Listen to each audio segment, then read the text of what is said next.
你看这现在什么都没有，这底下我可沤着肥呢啊！等过段日子种上种，窜了秧苗，那才好看呢。有了麦子稻子，这天下就安定了。哎，我说呢，前几个月，陛下怎么巴巴的派人去过渝州？原来你是为了把先前这些都移过来。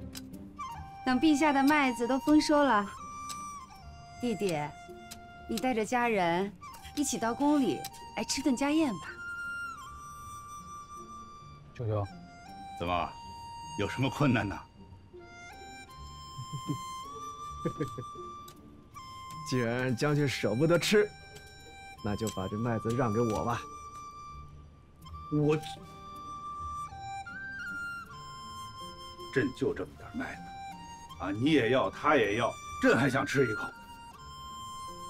陛下，您就让我吧，好歹你分我一挑子，让我做我新婚大喜的恩赏呗。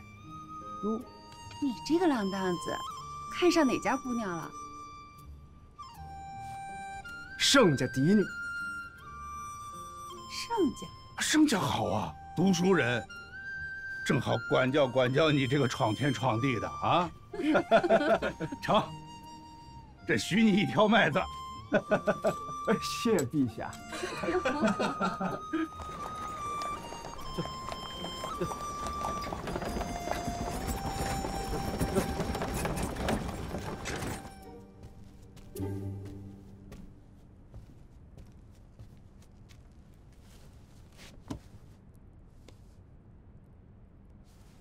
都好些日了，明兰都快住在他屋里去了，怎么还不听话？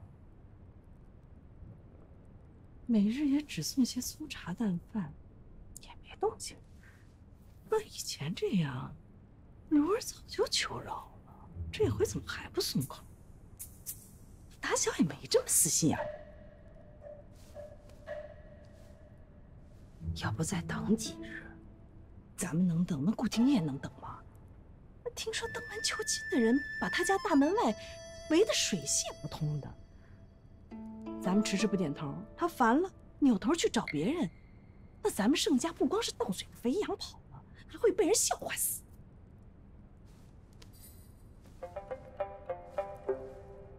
我方才出去采买，在外边听见有人议论咱们家和顾家的婚事呢。这消息怎么传出去的？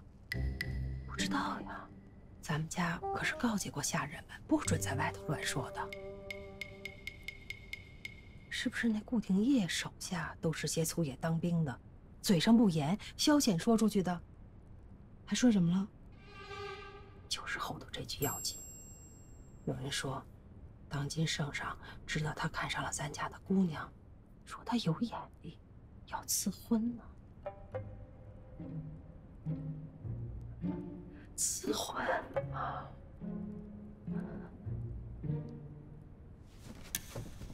哎呦，哎呀！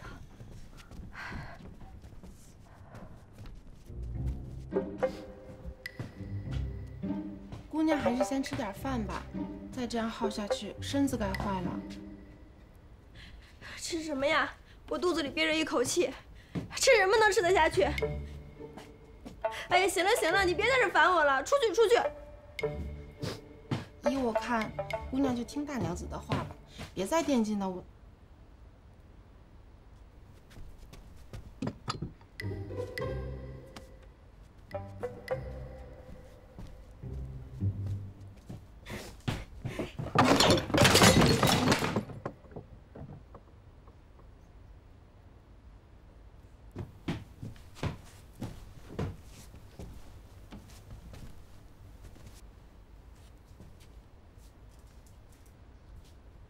你到底嫁不嫁？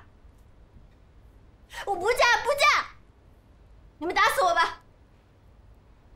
打死你！你不嫁，盛家就要死到临头了。怎么？我不跟顾家结亲，那顾廷烨就能杀到咱们家里来不成？他上咱们家登门提亲，连官家都知道了。什么？官家还说他眼光好，要赐婚呢。赐婚？牛不喝水硬按头啊！官家没有逼着臣子嫁女的道理吧？胡说！你敢抗旨不遵，不光是你，也不光是我们盛家，连你右阳大伯伯家、横西二叔叔、四姑姑家，咱们盛家满门都是死罪。要不你去跟他说，就说女儿已经许了人家了，官家总不能逼着有婚事的吧？他要是追问许给哪家呢，总不能叫你爹爹随便胡扯吧？这可是欺君之罪，一样要杀头的。那就在这次科考的举子中，随便找一个搪塞过去嘛。对了，那父亲前些日子不是给四姐姐物色了一个吗？听说二哥哥也见过，说他人不错。既然跟咱们家认识，总能帮咱们圆这个谎吧？说什么？你个闺阁女儿居然张口闭口给自己找假夫家，羞不羞？你爹爹最要面子，这成什么了？退一万步说，就算你爹爹肯，那顾廷烨要是知道你宁要个穷举子也不嫁给他，会怎么想？哎呦，你管他怎么想呢？这是顾廷烨，难道你不认识他？从小忤逆，连他爹他都……现在又是救过先帝，还救了新皇的人啊！刀山血海搏出来的功名，你敢扫他的颜面，能有什么好果子吃？他动动手指头就能碾死一个穷举子，怕是将来无论你嫁给谁，都难保他不为难你夫家呀。此人可是要记仇记一辈子的。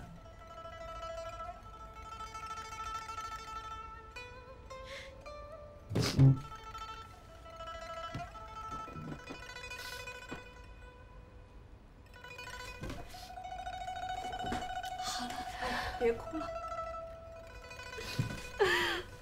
我的命怎么那么苦？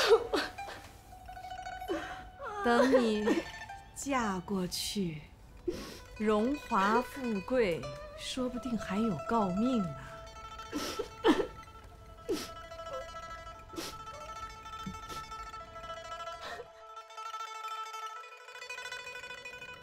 大娘子，咱们姑娘是个心地醇厚的孩子，绝不会像云七阁那边似的损人利己。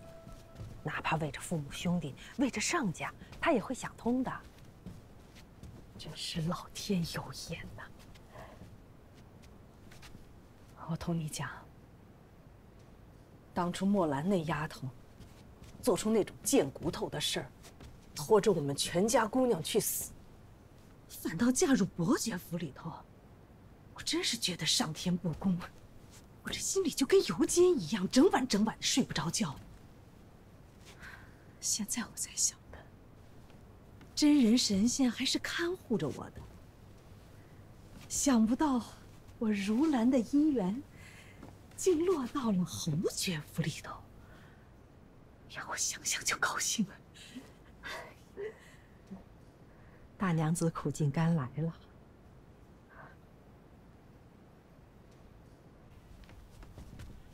您老人家这几日胃口好，睡得可好？大娘子满面春风的，有喜事？托老太太的福，儿媳正要禀报呢。如兰的婚事吧？你们夫妇愿意将如兰嫁给顾廷烨？不是说如兰不愿意吗？她都好几日成婚定性不露面了。儿媳已经劝了好几日了，她也点头了，只是还有些害羞，不愿出来见人罢了。哎，那顾家人情复杂，顾廷烨也喜怒不定。你们真想好了，叫如兰这么个被家里惯坏了的直肠子去嫁给他？那都是京城人们传的闲话。长白与顾廷烨交好多年，最是知道他的品行。他都说此人靠得住呢，那亲哥哥总不会害亲妹妹吧？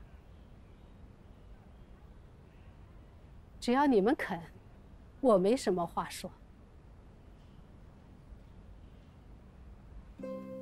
陆姐姐，你真的想通了？官家都求婚了，我能怎么办？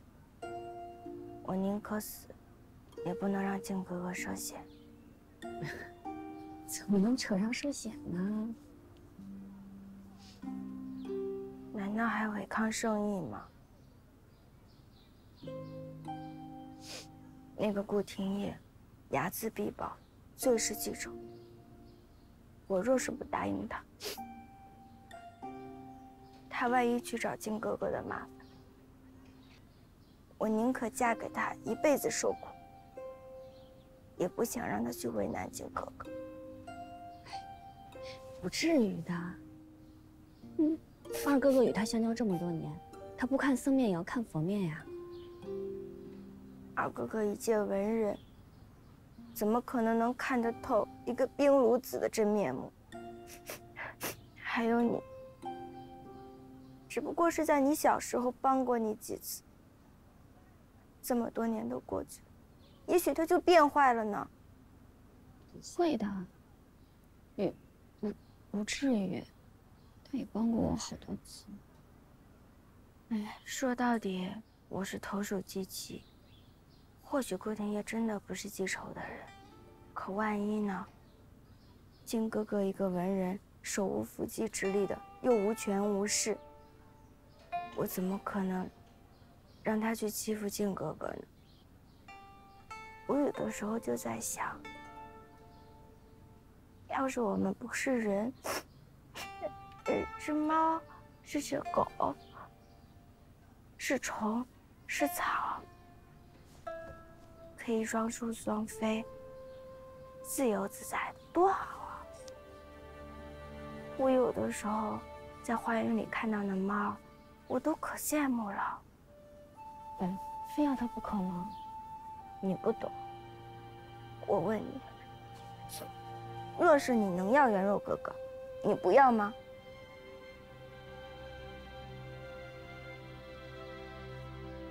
别种事要不到，算了。不，若是真爱一个人，就一定要是他。若不是他，睡觉也睡不着，吃饭也吃不下。坐着的时候想他，走着的时候也想他，绣花的时候想他，打马球的时候想他，做茶的时候、焚香的时候都会想着他，永远永远都会想着他。姐姐，我实在是有些不明白，世上有那么多事情发生，我们总是要往前看的，一定会忘记他的。不会了，不会了。那我们想点高兴的事儿吧。你若嫁到了侯府，那你可比四姐姐活生生高出一大截，她以后见到你是要行礼的。真的？真的呀。以后若顾二叔得了高官厚禄，说不定你也能加封诰命，那四姐姐就是一辈子拍马也追不上你了。这倒是一件可开欣慰的事情，也是唯一一件了吧。大娘子也会很开心。你说我母亲怎么心这么狠啊？活生生的把我往火坑里推。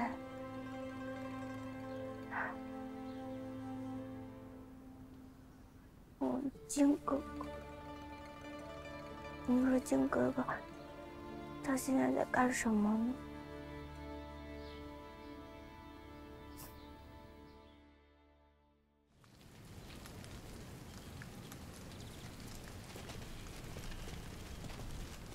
听说玉清观春有玉兰，秋有菊，哎，咱们看看去。你这平日里忙得四脚朝天的，今日怎么得闲去赏秋花呀？若有好看的，我攀折一只，你给我带回去，送给你的妹妹。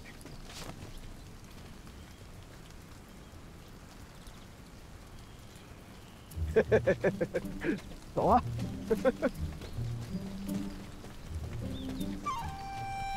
哎，看见没有？刚才我一说要成亲，这油灯里的灯花爆了又爆。哎，感觉是我母亲在天上都为我高兴。这才刚开个头，好日子长着呢。哎，向来啊，都是我为兄，你为弟。这想着再过些日子，我就得管你叫兄长了。不过这心里真是有点不是滋味啊。不是滋味啊啊，那这婚事啊，作罢了啊！作罢了。哎呀，得逞了。只要能娶到你妹妹，就算让我给你降一个辈儿，我也愿意啊。好啊！我这算知道你的真心诚意了啊！正是。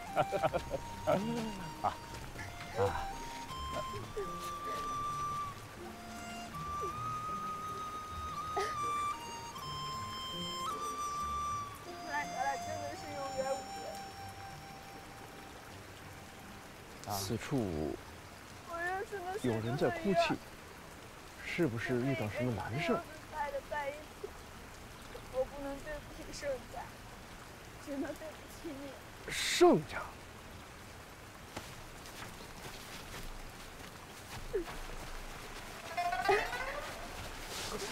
公子，哎呀，你，哎呀！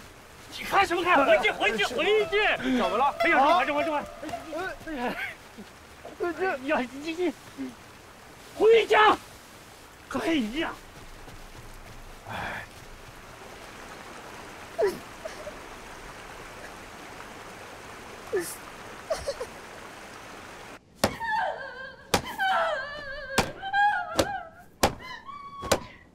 你这个不知廉耻的畜生！你这是要干什么？干什么？我让他死，全家一块去死！不，你倒是就知道哭。本来我以为你跟墨兰不同呢，没想到竟也做出这种伤风败俗的丑事，还让人给看见了。你说你活着做什么？不如死了干净。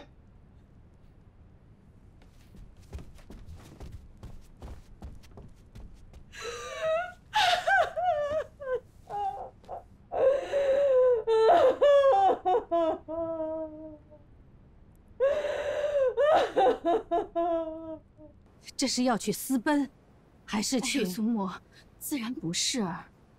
你妹妹是个心地醇厚的孩子，这门亲事上达天听，她是死心塌地待嫁的。就是去告个别，竟这么不巧。那顾廷烨说要将成婚的消息告知王母，约了官人去烧香，正撞见了。也是运气不好。那绿日轩那边怎么样啦？父亲拿白绫要勒死五妹妹呢，把他身边的女使也给打了，可这也于事无补呀。听说那顾廷烨什么都没说就走了，实在不知他发起怒来会做出什么事儿。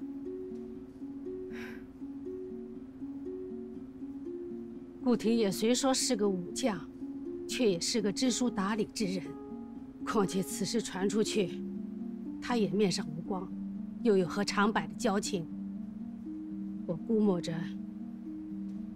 他也不会就此翻脸。可五妹妹这事儿，官家都知道了，若是又不成了，难免要过问。五妹妹这样，纵使官人讨交情，那顾廷烨怕也不肯。再说，这事若是宣扬出去，咱们家就……上次墨兰闯了大祸，我尚且能到梁家卖一卖老脸，可顾家人顾家是个继母，顾廷烨又与他翻脸了。我纵然想再去卖一次，恐怕也无能为力了。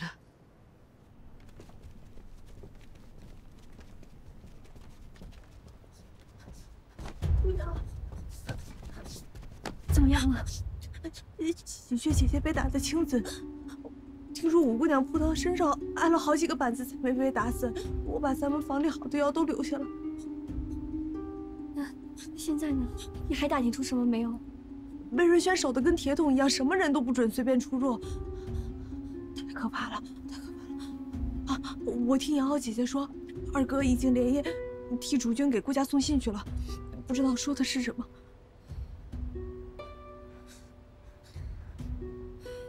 这个顾廷烨真是个灾星，只要跟他沾边的，准要生事。其实吴姐姐无非就是想做个诀别，想动了念想，怎么那么倒霉，就偏偏让他给碰见了。父亲写信，就是舌灿莲花，也无济于事。此事怎么看都是一局死棋，无解的呀。依我看也怪不得人家，谁让咱们家的姑娘一个个都这样任性妄为。最倒霉的还是姑娘你，要是贺家……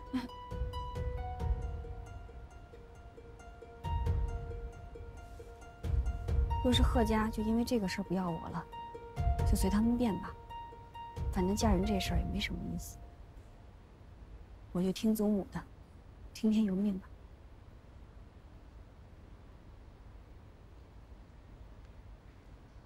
你休想！亏你也是为人父的，这种主意也想得出来。那顾廷烨什么人呐？啊，你蒙他，可他眼里能揉沙子？母亲，现在实在是走投无路了。儿子昨日就让长柏去找顾二商议退亲的事儿了。那顾二还算好说话，凭着长柏跟他还算有点交情，即便是悔婚了，最多是让人议论几句。你说不得清流人家，还觉得咱们不攀新贵，高看咱们一眼呢。可顾二说了，现在是这门亲事已经在官家眼前定了呀。那官家还能拿着刀子逼我孙女嫁人不成？你去说，我明来发愿了，要出家做姑子。母亲，母亲，那顾二在外头只说是求盛家嫡女，又没指名道姓，明兰早就记在我名下了，也是嫡女呢。对外就只说原本就是明兰许顾家，如兰许文家，这样两家啊不三家都好啊。你想得美！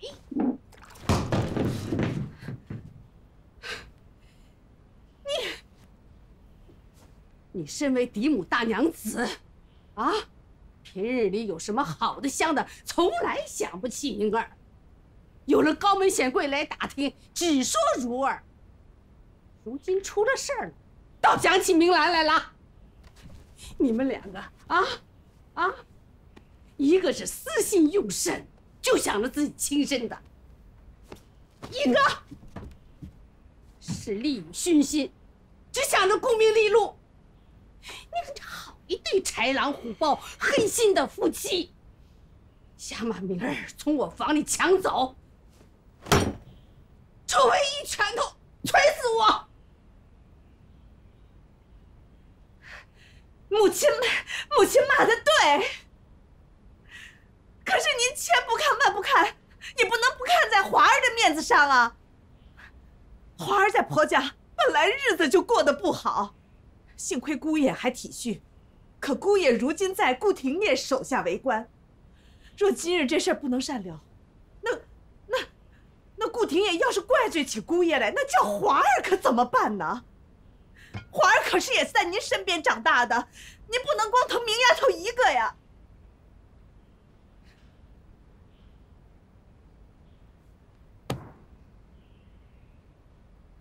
上次那个混账出事，你们也是要看华儿的面。如今如儿出事，还是要看华儿的面。华儿好大的面呐！他到底是明媒正娶到伯爵府的，他们还敢把他宣回来不成？难道要妹妹搭上一辈子，他心里才好过？你们把华儿叫到我跟前来问问，我看他倒比你们两个还疼明儿些。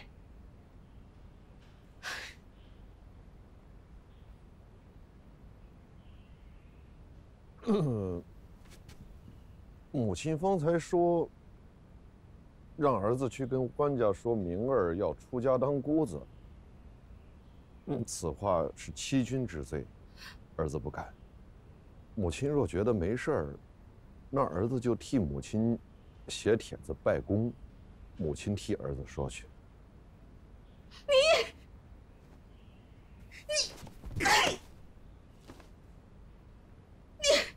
老太太，消消气。老太太，喝口参汤平平气啊。你先别急，用祖母慢慢想法子。你与何家的婚事原本都说的差不多了，这么做很对不起你。二哥哥没听错吗？顾廷烨他要娶我。不会错啊，千真万确。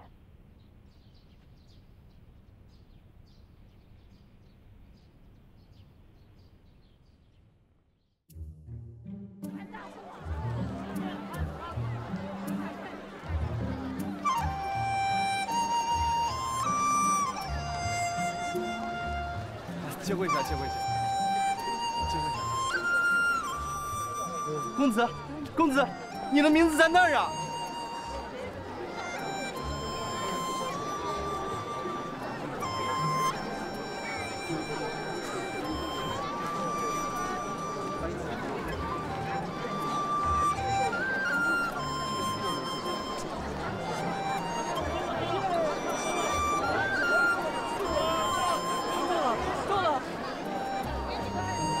我中了，我中了，13米，我中了，我中了。母亲，母亲。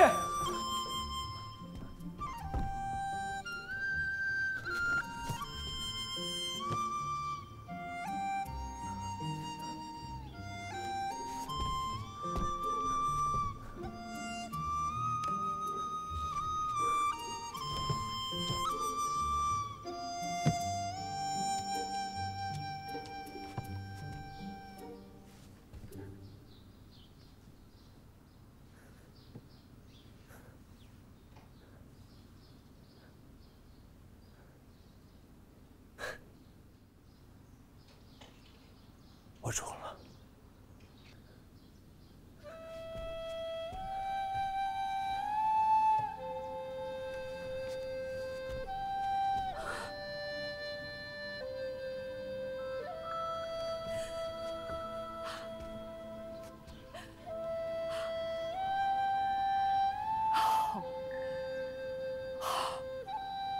太好了，总算是没有白苦读一场，咱们戚家总算是有件喜事。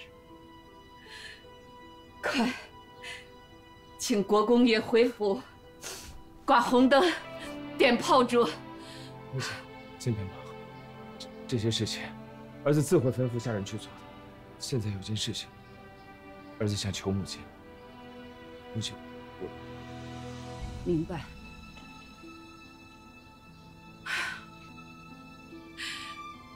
母亲明白，都怪我不好，让你结婚书页变成了官府。如今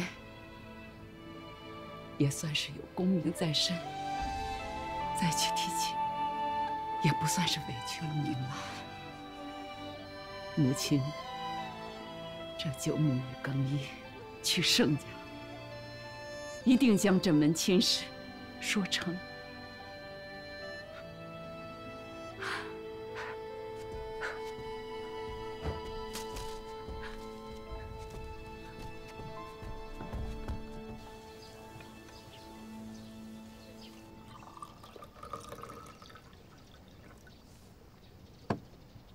这是你姐夫特意酿的雪花酒，尝尝。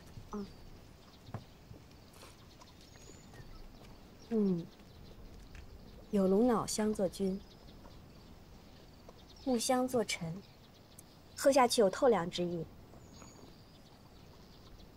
不愧叫做雪花酒。大娘子，大娘子，不好了！怎么大惊小怪的？哥儿哭个不停，怎么都哄不住。奶妈去看过了也不行。大娘子，你快去看看吧。石哥怎么了？你别去了，他们一惊一乍的。你坐下来吃，没事。走吧。大姑娘怎么不叫姑娘去瞧一眼呢？大姐姐自然有她的道理。小桃，哎，尝尝。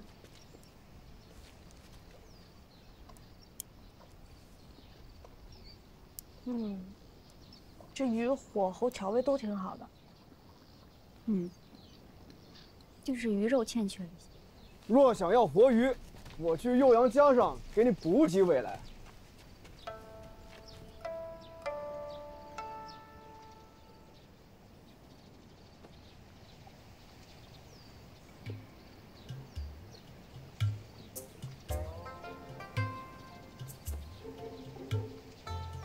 原来大姐姐也请了你。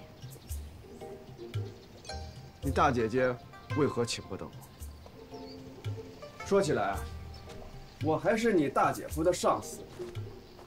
我来这儿看看我的小侄儿、小侄女，这也算是人之常情吧。我小侄儿正哭着呢，你且去看吧。先把话说完，再去不迟。我没有话跟郭二叔说。咱俩都快成亲了，不要再叫我二叔了。我不同意。我祖母也没点头，这事儿未必能成。生气了？哎，留步留步。我知道六姑娘心里边有气，但我觉得这事儿吧，得摊开来说，憋在心里不是办法，以诚相待才是道理。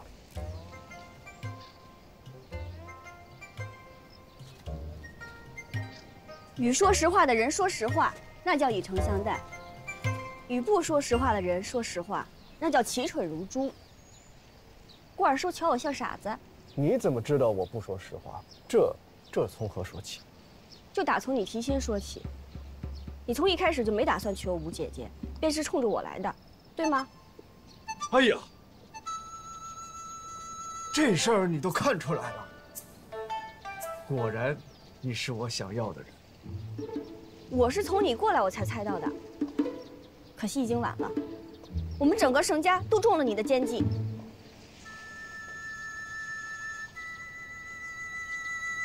上次我把你从江里边救起来。啊？什么？我救了你，你给了我一个忠告，让我不要再漂泊在外，给蓉儿一个家。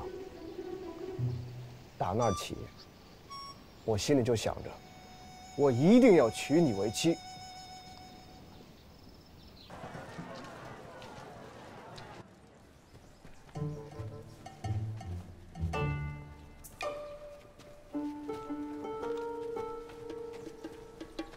这是媒婆。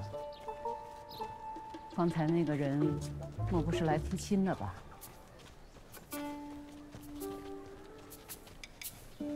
瞧那样子，不过是寻常的读书人，怎能跟咱家小公爷比？大娘子，放心。说的也是。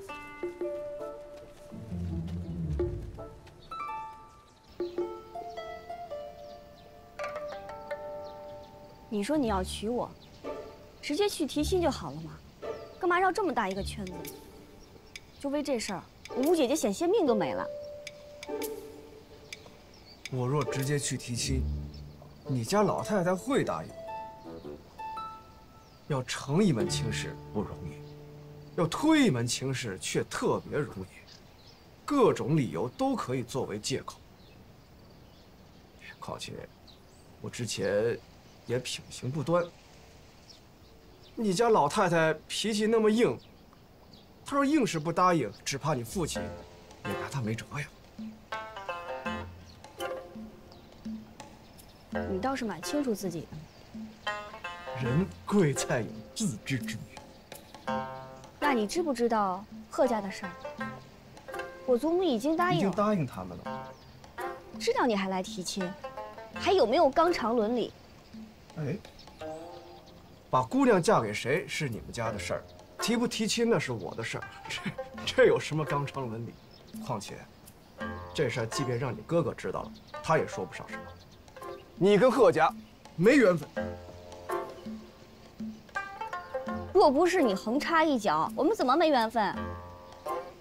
因为有一个曹表妹在，所以注定你们没缘分。你也知道曹表妹？我怎么就不知道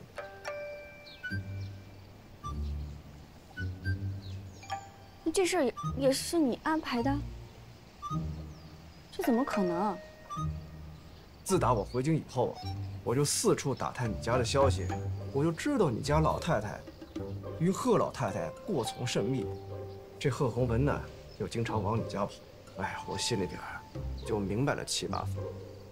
后来，陛下让我去给他打仗，我也分不出手来。这事儿我只能从贺鸿文身上想办法。后来，我打听到贺鸿文有一个青梅竹马的表妹，还被流放在外。那一晚上我高兴的都没睡着觉。结果曹家大赦了。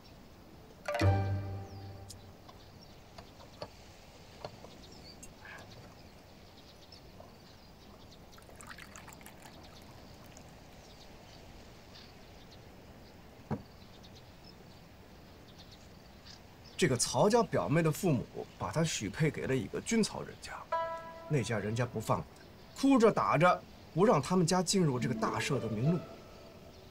我使了些银子，把她赎了身，让人指点他们家不要回老家，直接回京。这个曹家妹妹果然也不负我所望，把这贺鸿文缠得难以脱身。我这才有功夫好好去打仗。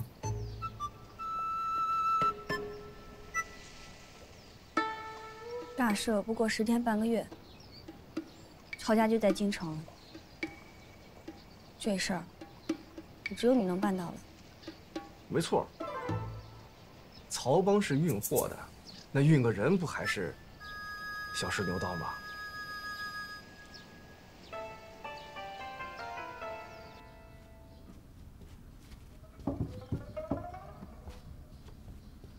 郡主也是。来就来了，何必带这么多东西？家中公爷、小公爷都好吗？都好了。昨日元若去看榜，中了进士，这都是当日在你们家读书的福分，可不得带东西来好好谢谢了。过些日子要办家宴，请大娘子和府一起来吃个酒才好呢。哎呦！那可得给郡主和国公爷道喜了。不过，您的心意我们领了，可最近家中事务繁忙，要给2个女儿张罗婚事儿，实在是走不开。2个女儿，可不是吗？要说这姻缘呢，远在天边，近在眼前。先前一直是没有中意的。忽而这2个女儿都有了着落，是喜事儿也累人呢。明兰的婚事也定了，定了哪家？郡主，没听说呀？整个汴京不是都传遍了吗？定了那位平乱征西的大功臣顾家二郎。顾廷烨，他不是定了如兰，外面都在传，他要娶盛家嫡女啊。明兰上次回右阳老家的时候，已经由我家老太太做主，将她记在了我的名下，所以她也应该算是盛家嫡女吧。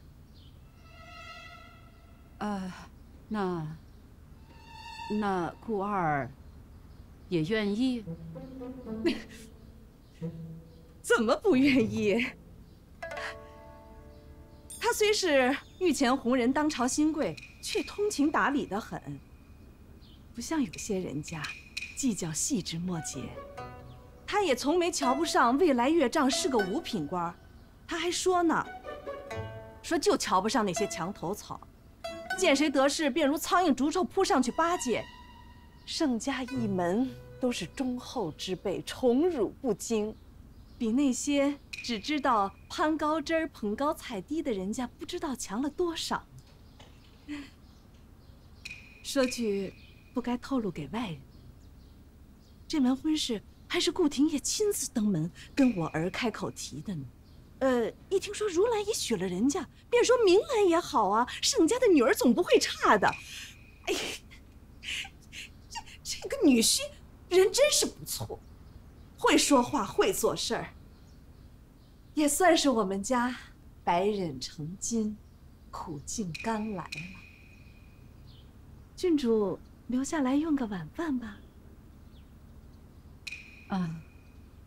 大娘子就不用客气了。时候不早，我去给老太太请个安就回府了。家里还有不少事要操持，就不打扰了。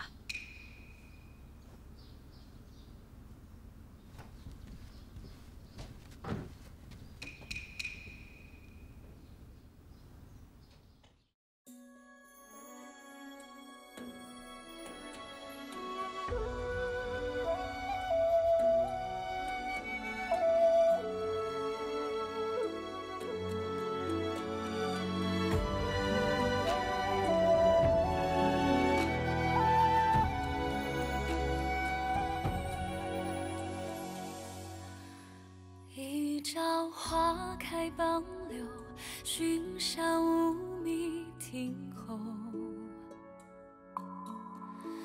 纵饮朝霞半日晖，风雨捉不透。一人共长消瘦，太高冰泪难流。锦书送罢莫回首，无语随客偷。昨夜玉树风骤，浓水不消残酒。试问卷帘人，却道海棠依旧。知否？知否？应是绿肥红瘦。昨夜玉树风骤，浓水不消残酒。试问卷帘人，却道海棠依旧。知否？知否？应是绿肥红瘦。知否？知否？应是绿肥